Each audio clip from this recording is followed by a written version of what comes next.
Halo, ketemu lagi dengan saya, Boni Rehat Immanuel, selaku Business Development Manager dari Glodon Indonesia. Pada kesempatan kali ini, saya ingin menjelaskan mengenai satu skema dari Glodon Indonesia untuk melakukan sertifikasi kepada rekan-rekan mahasiswa yang dari kampus-kampus yang telah memiliki software yang Glodon. Karena kita tahu bahwa belakangan ini yang namanya sertifikasi kompetensi kan sudah makin diperlukan ya. Nah, karena itu kita bikin satu program yaitu 5D BIM Kubikos OTP Certification Program. Seperti apa program ini? Nah, jadi sebenarnya kita bikin program ini karena kita tahu untuk melakukan ujian sertifikasi kompetensi, rekan-rekan yang ada di mahasiswa itu mengalami satu kendala. Kendalanya adalah ini. Pelatihan untuk sertifikasi itu 3 hari berturut-turut dari hari Rabu sampai hari Jumat full day. Nah, karena full day dan kemudian juga dilakukan secara Zoom, ada beberapa kendala yang bisa saya address. Yang pertama adalah kalau kita ngeliat Zoom 1 hari penuh itu capek. Kita itu pasti capek banget. Dan kemudian kita pasti akan kehilangan fokus ya. Yang kedua adalah kalau kita mau berlatih full day selama 3 hari untuk seorang mahasiswa itu akan cukup sulit. Kesulitannya di mana? Karena kami sadar sesudah kita banyak berbincang-bincang ya dengan rekan-rekan yang ada dosen dan juga mahasiswa, kendalanya adalah kalau mahasiswa mau ikut pelatihan 3 hari itu akan mengganggu jadwal perkuliahan yang sudah existing. Nah, software 5D BIM Kubikos ini kan sebetulnya lebih kepada estimasi biaya. Kan rasanya kurang elok ya kalau misalnya untuk estimasi biaya kita berlatih selama 3 hari berturut-turut tapi nanti mengganggu mata kuliah yang lain. Ini kan akan merugikan ke mahasiswanya juga nanti. Masa kuliah mereka jadi akan memanjang, kemudian alur perkuliahannya juga akan terganggu. Dan ini yang kita sadar, kita perlu mencari solusi. Karena itu kita membuat satu sistem namanya adalah OTP alias Online Training Platform yang kita harapkan bisa menjadi sarana bagi rekan-rekan mahasiswa untuk belajar mandiri. Nah, bedanya di mana? Kalau biasanya menggunakan pelatihan biasa atau 3 hari, kalau sudah menggunakan online training platform bisa sampai 2 minggu. Detailnya bagaimana akan saya jelaskan agak di belakang. Pertama, sebelum kita membahas lebih dalam mengenai kegiatannya sendiri, saya akan membahas sedikit aja mengenai Glodonnya. Glodon itu adalah Guang Lianta kalau di Tiongkok. Kita adalah provider teknologi digital construction terbesar di Cina, lebih dari 90% pasar Cina itu kita sebetulnya. Dan kita menyediakan itu bukan hanya BIM, tapi kita menyediakan digital building solution. Jadi kalau misalnya kita bicara BIM itu kan satu bagian saja ya dari digital building solution. Kita bicara untuk bangunannya, yaitu untuk buildingnya. Namun kalau misalnya kita bicara digital construction secara luas, secara makro, itu bisa sampai ke smart city, mau mengatur kota, mau mengatur transportasi itu bisa. Itulah kehebatan dari digitalisasi di dunia konstruksi ya. Kita tuh bisa ngatur mulai dari sekedar bangunannya doang sampai ke tata kota sekalipun juga bisa. Kebetulan waktu itu saya sempat datang ke Qingdao waktu untuk kegiatannya Glodon. Pada tahun 2019 saya itu sempat handle itu kegiatannya lebih bersifat untuk smart city. Jadi kita bilangnya adalah CIM, City Information Modeling, proyeknya di Qingdao. Mungkin kedepannya kita di Indonesia juga bisa memiliki teknologi smart city seperti itu, di mana kita bisa atur transportasi bagaimana supaya ideal, supaya tidak ada banjir, supaya kemacetan juga bisa kita kurangin. Sekarang kita akan membahas lebih singkat saja, yaitu mengenai BIM. BIM itu apa sih? Kalau kita bicara BIM alias Building Information Modeling, itu sebetulnya adalah representasi digital dari proses bangunannya, supaya kita itu bisa bertukar data dan kita bisa berkolaborasi dalam bentuk digital. Nah, maksudnya itu seperti apa? Jadi gini, kalau misalnya kita melihat BIM, selama ini kita kadang-kadang ngomongin dari gambar 2D jadi gambar 3D. Namun sesudah udah jadi 3D itu mau kita apain? Di sini akan kelihatan. Jadi kalau misalnya selama ini orang awam sering bayangkan, kalau misalnya kita bicara BIM, mereka kan membayangkan BIM itu kan gambar arsitektur dari 2D sekarang jadi 3D, gambarnya cantik doang katanya. Cuman nggak ada benefitnya, itu biasanya orangnya nggak tahu BIM sebetulnya. Kalau orang itu mengerti BIM, dia kan tahu. Kalau saya udah bikin 3D-nya, model ini bisa saya bikin penjadwalannya secara akurat itu di 4D. Saya bisa tahu berapa banyak biaya yang akan saya perlukan untuk membangun proyek ini dengan menggunakan 5D. Saya bisa tahu bangunan saya itu betul-betul bisa melakukan penghematan energi seberapa besar dan bagian mananya saja yang sebetulnya harus saya sesuaikan untuk bisa menghemat energi lebih jauh lagi dalam konsep sustainability dengan menggunakan 6D. Konsep green building itu bisa kita dapetin secara jauh lebih mudah dan jauh lebih cepat dengan menggunakan teknologi BIM 6D. Kemudian juga kita bisa melihat juga untuk maintenance di 7D dan tentu juga untuk masalah safety di 8D. Nah, Jadi ketika kita sudah bikin model 3D tadi, kita harus bisa berkolaborasi antar stakeholder sehingga anggaplah saya adalah seorang kontraktor. Saya udah dapetin tender saya dan saya udah dapetin gambar desainnya, gambar shop drawingnya menggunakan 3D BIM. Saya bisa langsung untuk ekstrak data tersebut, untuk tahu berapa banyak kuantitas yang saya perlukan dengan BIM 5D. Sedangkan sebagai owner misalnya, dia mau tahu, wah ini saya mau bikin maintenance bangunan saya. Dari gambar tadi, dia langsung masukin ke software 7D. Dia bisa tahu bagian mana saja yang akan menjadi facility management saya, poin-poin mana saja yang harus saya perhatikan. Jadi ingat, BIM itu bukan hanya membuat gambar 3D yang cantik. BIM is collaboration. Bagaimana kita berkolaborasi dengan lebih mudah dengan memanfaatkan konsep big data untuk proses konstruksi yang kita jalankan. Sekarang kalau kita melihat dari sudut pandang owner, karena kita kan akan melakukan sertifikasi untuk BIM dimensi kelima, jadi saya akan fokus di BIM dimensi kelima. Karena kolaborasi juga lebih gampang. Salah satu kendala yang sangat umum terjadi adalah antara berbagai stakeholder, owner, kontraktor, konsultan, itu kadang-kadang ada clash karena komunikasi yang sulit terjadi. Nah, ini bisa kita kurangin dengan menggunakan BIM. Kenapa? Karena kalau udah menggunakan BIM, kalau BIM dimensi kelima ya, kita udah bisa tahu ini benar-benar gak bisa dibikin gak sih, kemudian juga kuantitasnya itu berapa banyak sebenarnya. Terus kalau kita mau optimasi flow line kita gimana, terus nanti untuk negosiasi antara saya sama kontraktor ini basisnya apa. Kalau udah ada BIM enak, gambarnya udah jadi, estimasi kuantitasnya gampang di track kan, kita juga tahu, oh dia ini bikin penawaran seperti ini kayaknya tinggi banget, tapi dasarnya apa, kita bisa tahu di sana. Nah, ini adalah contoh kasusnya ya. Penerapan BIM itu bukan cuma sekedar keren-kerenan. Di sini contoh kasusnya ada business case kita teliti di Glodon adalah untuk pertama untuk benefit. Benefit langsungnya adalah efisiensi per proyek itu bisa meningkat sampai 100%. Karena pertama, BIM itu antara lain ya, ada dampak-dampak yang juga tidak langsung yang juga bisa berkontribusi ke sana adalah pertama, BIM itu sudah banyak menjadi syarat proses konstruksi. Kemudian dia bisa meningkatkan kualitas proyek kita. Kemudian juga untuk masalah salah-salah hitung itu bisa jauh dikurangi. Kita bisa mengurangi juga untuk penjadwalannya juga bisa kita bikin lebih singkat karena kita udah tahu kita mau bikin apa, berapa banyak. Dan satu lagi yang paling penting adalah kita akan mengurangi rework. Karena kalau di BIM dimensi kelima itu ada reduction, jadi udah nggak ada lagi double volume. Salah-salah hitung itu udah bisa kurangin. Sedangkan dampak langsungnya untuk biayanya ya, sebetulnya namanya software BIM ya, kita pasti harus berlangganan ya. Kalau kita ngomongin software yang tidak official gitu, unlicensed, saya rasa sudah kita ngomongin masalah ethical, dan penerapan masalah ethical itu kan makin lama makin digalakan. Saya rasa akan jauh lebih aman bagi sebuah perusahaan untuk menerapkan software yang memang license, software apapun itu. Namun tentu saja ada juga biaya yang harus kita pertimbangkan dalam penerapan BIM, yaitu antara lain adalah kalau misalnya kita punya BIM, kita harus berekspektasi kita punya perangkat yang memadai dan adanya ramp up yang kita perlukan. Nah, ramp up ini kadang-kadang harus diperhitungkan juga. Dari banyak rekan-rekan saya menerapkan BIM, kadang-kadang mereka tidak mempertimbangkan hal ini dan akhirnya penerapannya jadi agak kacau di awal. Planning is everything. Kalau misalnya kita sebagai orang yang capable, gitu kan, kita orang capable, kita punya modal besar, tapi kalau kita nggak punya planning, kita nggak punya preparation, itu semua akan gagal. Jadi rencanakan dengan baik, bersiapkan dengan baik, dan kita akan sukses.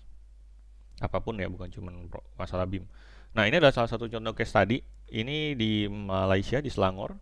Efisiensinya bisa meningkat sampai 150%. Bisa dilihat di sini ya, kalau membandingkannya. Kemudian berikutnya adalah ini khusus untuk ini ada di Indonesia, ini ada di Mercure di Kota Malang, Jawa Timur. Efisiensinya bisa sampai 250%. Nah, gimana kita melakukannya? Kita ada program namanya project sampling. Jadi kita bandingkan proyek yang udah jadi antara rekan-rekan yang menerapkan teknologi BIM ini dengan waktu mereka masih menggunakan cara manual. Hasilnya beda nggak? Nah, kemudian kita bandingkan. Ini juga di Indonesia 180%. Ini adalah beberapa contoh penerapan teknologi BIM dimensi kelima, Kubikosesi dan TRB yang nanti akan kita pelajarin. Dua logonya ada di belakang saya, jadi bisa dilihat nanti. Yang hijau sama yang biru ini ya, TAS untuk arsitektur struktur, TRB untuk pembersihan. Ini ada salah satu testimoni dari Obayashi. Dia bisa melihat untuk di sini kita bisa lihat ya untuk melakukan pengecekan lebih cepat, berasa banget 72%, dan kemudian juga mereka bisa mengerjakan hal-hal lain yang lebih penting dibandingkan ngitung satu-satu. Udah ngitungnya satu-satu rawan human error lagi kan. Dan kita juga lebih percaya diri. Ini yang paling penting sebetulnya. Penerapan BIM seringkali gagal di awal karena rekan-rekan yang menerapkannya nggak percaya diri. Saya nggak bilang jangan sampai kemudian kita terlalu jumawa dan tidak berhati-hati dalam melakukan estimasi kuantitas hanya kita pakai software ya. Tapi kadang ya kita itu nggak percaya karena kita tidak terbiasa. Karena kita tidak terbiasa, kita takut. Kita takut, aduh ini bener nggak sih hitungan saya gitu kan. Ketika kita udah terbiasa dan kita udah punya rasa percaya diri, ngitung jauh lebih cepat, itu bakal berasa banget. Karena udah kayak kayak kita naik sepeda kali ya. Kalau misalnya awal-awal aduh takut jatuh gitu. Lama-lama ngebut. Nah, begitu pula di sini adalah kasus yang dari RLB juga kita bisa menunjukkan bisa lebih cepat 20%, produktivitas juga bisa meningkat secara signifikan. Dan ukuran tim yang diperlukan per proyek itu jadi berkurang. Ingat, ukuran tim yang berkurang per proyek bukan berarti pengurangan tenaga kerja, tapi adalah penambahan jumlah proyek yang bisa diambil. Nah, ini yang kadang-kadang sering terjadi ketika saya melakukan presentasi mengenai teknologi BIM di Indonesia. Banyak rekan-rekan, terutama yang kadang mahasiswa ya, kadang mahasiswa ketika kita udah mau lulus ya, kita udah mulai mikirin ya, wah saya harus mencari kerja. Nah, ketika udah mulai berpikir seperti itu, kita takut. Wah, kalau saya menggunakan software ini, nanti saya dipecat gitu kan. Kalau misalnya saya ada software ini di kantor saya karena saya tidak diperlukan, nggak gitu. Jadi kalau misalnya ada 4 orang, anggaplah 4 orang, kemudian harus melakukan estimasi kuantitas menggunakan cara manual. Karena sekarang udah menggunakan teknologi BIM, mereka kan bisa kerja lebih cepat ya. 2 orang tuh bisa satu project aja, 2 orang lagi ada yang proyek yang lain. So more project, more value, more profit. Tapi kan kurang lengkap kalau kita nggak bahas kasus di Indonesia ya. Di Indonesia kasusnya waktu itu adalah rekan kita dari kontraktor yaitu Total Bangun Persada. Mereka punya produktivitas meningkat 30% dan kemudian efisiensi kerja meningkat sampai 70%. Di sini kita bisa melihat. Mereka bisa melihat kesalahan-kesalahan yang terjadi itu di sebelah mana aja dan mereka bisa menghindarin kesalahan yang bisa terjadi ya. Sehingga mereka bisa lebih mudah juga untuk memvisualisasikan ini proyek nanti wujudnya gimana sih gitu. Dan ketika mereka sudah menggunakan BIM, biasanya udah nggak balik lagi ke Excel gitu. Karena ada perbedaan yang mendasar. Saya akan bilang, ketika kita melakukan estimasi kuantitas dengan cara manual, dengan menggunakan gambar kerja dan sambil pakai Excel, sama menggunakan BIM, itu prosesnya sebetulnya nggak jauh beda. Jadi, kita masih melakukan estimasi kuantitas yang sama, kita mengerjakan hal yang sama, tapi kalau menggunakan BIM, kita akan dapat permodelan 3D yang bisa kita akses kembali, kita bisa mengerjakan pekerjaan kita lebih cepat, dan juga kita bisa melihat kembali untuk melakukan pengecekan. Dan hasilnya pun akan lebih cepat karena gini, terutama kalau kita bicara pembesian. Kalau kita bicara pembesian cara manual di barbending shape-nya kan kita harus bikin permodelan tulangannya. Nah, kalau kita sudah menggunakan teknologi BIM kan langsung keluar. Ini lumayan menghemat waktu loh. Karena ternyata salah satu yang saya tanya dari rekan yang menggunakan, beliau itu adalah perusahaan menengah untuk kontraktor. Alasan dia menerapkan adalah dia bisa menghemat waktu ini. Dan waktu ini sangat berharga buat dia. Nah, untuk sertifikasi BIM-nya sendiri di Indonesia, di Glodon tuh punya 4. 4 ini ada apa saja? Pertama adalah untuk perusahaan. Kedua adalah untuk tenaga pengajar. Ketiga adalah untuk user profesional. Yang keempat untuk mahasiswa. Nah, bedanya sertifikasi mahasiswa Glodon dengan sertifikasi yang 3 tadi apa? Kalau perusahaan pasti ya, itu buat perusahaan bukan buat perorangan. Kalau buat tenaga pengajar ada metode pelatihan agak beda. Jadi mereka difungsikan bukan untuk melakukan kegiatan estimasi kuantitas untuk project, tapi dilatih lebih kepada untuk bagaimana menurunkan semua pengetahuan mengenai 5D BIM ini untuk estimasi kuantitas kepada rekan-rekan mahasiswa. Jadi ada fokus yang berbeda aja. Kemudian ada lagi berikutnya adalah untuk para profesional di industri dan juga mahasiswa. Bedanya apa? Nggak ada bedanya sebetulnya. Cuman kalau misalnya profesional, mereka bisa naik level. Jadi kalau di sini dari basic dia bisa ke intermediate. Kalau mahasiswa, mereka di basic saja. Kenapa begitu? Karena kalau mau ke intermediate, dia harus bisa membuktikan, wah, saya bisa membuat permodelan menggunakan software Kubikos. Dia harus submit modelnya. Nah, kalau mahasiswa kan gambar kerjanya kadang-kadang belum ada ya, karena kecuali misalnya PKL kemudian bisa dapat gambar kerja atau skripsi dapat gambar kerja dan boleh digunakan, itu bisa naik level. Tapi kalau misalnya mahasiswa biasa yang kita nggak dapat gambar kerja ataupun kita dapat gambar kerja buat skripsi tapi nggak boleh dipakai buat di submit ya akan sulit gitu. Nah, rekan-rekan mahasiswa nanti akan ngambil tuh di basic level ya untuk pelatihan ini. Nanti kalau basic level kamu, kalau misalnya kamu udah lulus sekalipun, kamu mau udah kerja, itu mau naik level langsung naiknya ke intermediate kok. Jadi nggak akan nanti, oh saya mahasiswa berarti saya mesti ngambil sertifikasi basic yang untuk industri. Nggak begitu. Jadi basic level itu mahasiswa berhenti di sini karena dia nggak punya gambar kerja aja sebetulnya. Nah, akan ada dua software yang akan kita lakukan pelatihannya, yaitu TRB untuk pembesian dan ada TAS untuk arsitektur struktur. Alur kerjanya Kubikos itu sebenarnya cukup gampang. Jadi kita gambarkan ya bahwa yang namanya gambar kerjanya selesai bisa berbentuk RVT, IFC, bisa berbentuk CAD 3D, bahkan PDF atau JPEG pun masih bisa. Nanti dia bisa bikin permodelannya untuk 3D modelingnya, dan dari 3D modeling tadi bisa kita ekstrak untuk kita calculate. Dari calculate-nya itulah kita akan dapat estimasi kuantitasnya, baik itu arsitektur struktur maupun pembesiannya. Nah, untuk pelatihannya sendiri, untuk pelatihan mandiri ini kita punya program yang cukup simple ya alurnya.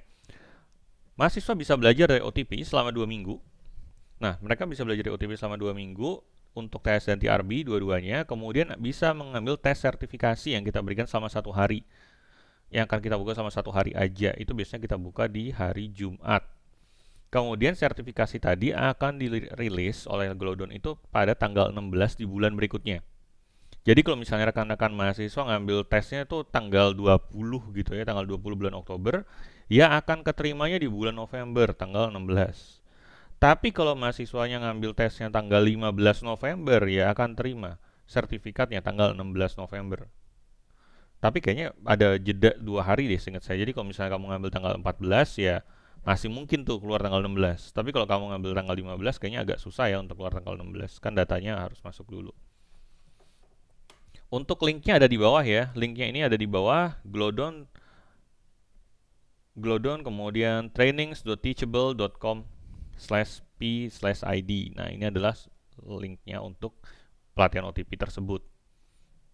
Nah, nanti ketika ngisi itu ada formnya ya. Ada beberapa data yang diperlukan di sana, antara adalah email, jangan lupa. Terus yang paling penting, nama lengkap. Itu jangan sampai salah ngisi. Saya sarankan untuk rekan-rekan yang mengambil, isi nama lengkap sesuai nama KTP aja. Jangan ditulis gelar. Kenapa? Kadang orang itu suka ngisi pakai gelar. Nanti waktu dia mau download sertifikatnya dia lupa dia ngisi pakai gelar. Nah, itu akhirnya akan mempersulit ketika kita mau download sertifikatnya. Kemudian jangan lupa ngisi WA-nya. Kenapa? Karena kalau misalnya sudah ngisi untuk pelatihan OTP ya, nanti ada satu langkah yang akan saya jelaskan, itu kita biasanya akan kontak via WA untuk menjamin bahwa programnya bisa terlaksana dengan baik. Kemudian komputer yang diperlukan apa sih? Minimal i5 ya, atau setara. Dan kemudian RAM-nya juga minimal 8GB. Untuk mahasiswa sebetulnya nggak perlu spek yang terlalu tinggi, segini aja cukup. Dan internet connection yang stabil. Ini gunanya buat apa? Karena OTP itu kan banyak video. Kalau internetnya nggak stabil, agak susah juga. Cuman waktu kan 2 minggu. Nanti kamu punya waktu 2 minggu untuk belajar dari OTP. Saya rasa 2 minggu, kalau misalnya internetnya mati hari ini karena IndiHome misalnya, ya besok masih bisa kan kita ngejar gitu dengan WiFi kampus atau dengan WiFi di mana gitu. Tapi masih bisa lah waktu 2 minggu untuk compensate kalau misalnya ada kendala-kendala di internet yang terjadi. Terus yang paling penting adalah di OTP semua video harus ditonton. Semua video harus ditonton. Dan nanti ketika habis kamu tonton, progres OTP-nya akan jadi 100%. Nanti akan saya tunjukin ketika saya buka halaman OTP. Jangan lupa, sertifikat hanya akan dirilis kalau partisipan sudah lulus tesnya. Jadi kalau misalnya belum lulus tes ya nggak akan dapat sertifikasi ya. Dan kalau misalnya gagal, masih bisa ngambil ikut tes sertifikasi 1 kali. Terus berikutnya adalah sertifikasi bisa di-download langsung dari websitenya Glodon, dan sertifikasi akan dirilis setiap tanggal 16, tadi sudah saya jelaskan. Ini sudah kita terapkan di 2 kasus ya untuk saat ini. Pertama dengan Polynema, di mana 169 mahasiswa sudah mengambil TS dan TRB untuk sertifikasi, serta dengan Universitas Kristen Maranatha Bandung. Universitas Kristen Maranatha Bandung, 88% yang mengikuti tes bisa lulus. Jadi sebetulnya rate-nya sudah cukup tinggi. Kurang lebih seperti itu. Dan sekarang akan saya arahkan untuk kita bisa melihat halaman website dari OTP itu sendiri. Dan kemudian juga untuk ngambil sertifikatnya. Oke, sebentar ya, saya stop sharing. Baik, saya rasa halaman saya sudah terlihat. Jadi yang pertama ini adalah gambar untuk Glodon Training. Nah, di e-learning center ini nanti bisa melihat ya, di sini ada perkenalannya Glodonnya. Nanti ambil tes yang pelatihan basic. Ada 2 di sini. Pelatihan basic TAS dan TRB. Nanti bisa kelihatan ya, di sini ada tulisannya 100% komplit. Di bawah sini ada tulisannya 100% komplit. Sekarang kita buka di sini contohnya ketika saya mau ngambil, ada kalau misalnya sudah selesai ditonton semua, dia kan ada gambarnya udah dicentang. Di sini contohnya saya buka. Kemudian ada penjelasan mengenai KAS, kemudian ada videonya harus ditonton.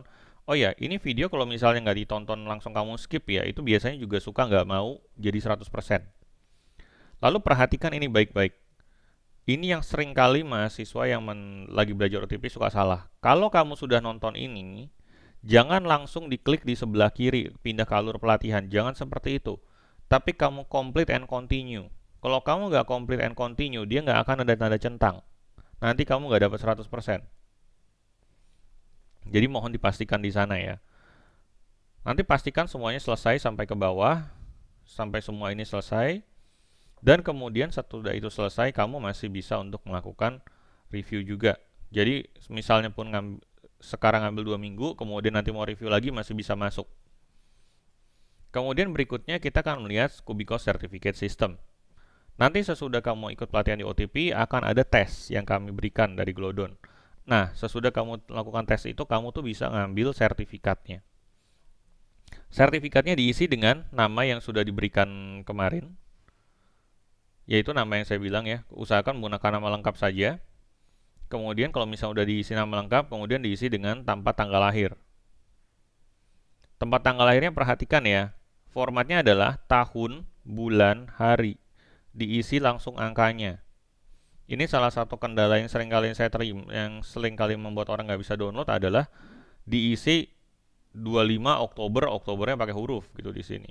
Ini perhatikan, Y, maksudnya adalah tahunnya, misalnya lahir tahun 1990, 1990, lahir di bulan Oktober, 10, kemudian lahirnya tanggal 7, kurang lebih seperti ini. Itu yang benar ya. Jadi harap memperhatikan supaya bisa melakukan kegiatannya dengan baik dan benar. Nanti langsung tinggal di submit, certificate number nggak usah diisi, cukup nama sama date of birth saja. Baik, sekian saya rasa sudah cukup untuk penjelasan mengenai kegiatan OTP training ini. Saya harap ini bisa sangat membantu buat rekan-rekan yang sedang mau belajar OTP. Semoga sukses dan mohon kerjakan sesuai dengan pace masing-masing ya, kan 2 minggu.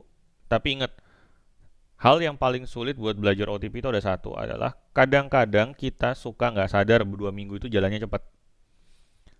Kita merasa hari pertama, hari kedua, masih berapa hari lagi sih gitu kan. Kita nggak sadar, tahu-tahu udah seminggu. Nah kemudian waktu udah seminggu kita masih merasa ya masih ada berapa hari lah, tahu-tahu udah besok ujian. Karena kalau misalnya kalian nggak belajar dari videonya, kalian nggak perhatiin, waktu tes kalian pasti akan keteteran. Jadi tolong dipelajarin dari sebelum-sebelumnya ya. Jadi dibaca dulu, ditonton dulu. Dengan begitu pas kalian ngerjain ujian, dapat pertanyaan yang agak sulit, kalian akan langsung kebayang, oh ini di video yang kemarin saya lihat itu seperti ini. Ada beberapa kali saya melihat rekan-rekan mahasiswa baru belajar itu beberapa jam sebelum tesnya dilaksanakan. Ini bukan tugas dari mata kuliah ya, bukan tugas dari mata kuliah, jadi materinya lebih banyak. materi lebih banyak, dan juga sebuah software itu kadang-kadang cukup kompleks. Kalau misalnya kalian mendadak begitu, sulit untuk passing. Dan seperti yang saya bilang tadi di awal, selalu ingat, kamu sukses itu penyebabnya adalah karena kamu bersiap. Kita mau pinter, kita mau gimana, kalau misalnya kita nggak bersiap juga sulit untuk kita bisa lulus. Jangankan lulus, kita mau berhasil melakukan apapun juga susah kalau kita nggak ada preparation. Always prepare, dan juga selalu punya plan yang baik, planning yang baik. Dengan begitu kalian bisa mengerjakan sertifikasi ini dengan jauh lebih baik, dengan jauh lebih efektif. Dan besar harapan saya kalian semua bisa lulus dengan nilai yang baik. Baik, semoga beruntung. Presentasi saya pada hari ini sampai di sini saja. Nanti kalau ada pertanyaan, itu bisa langsung kontak saya langsung ya. Nanti akan saya share juga kontak saya. Jadi kalau ada bingung-bingung bisa langsung WA saya. Baik, thank you.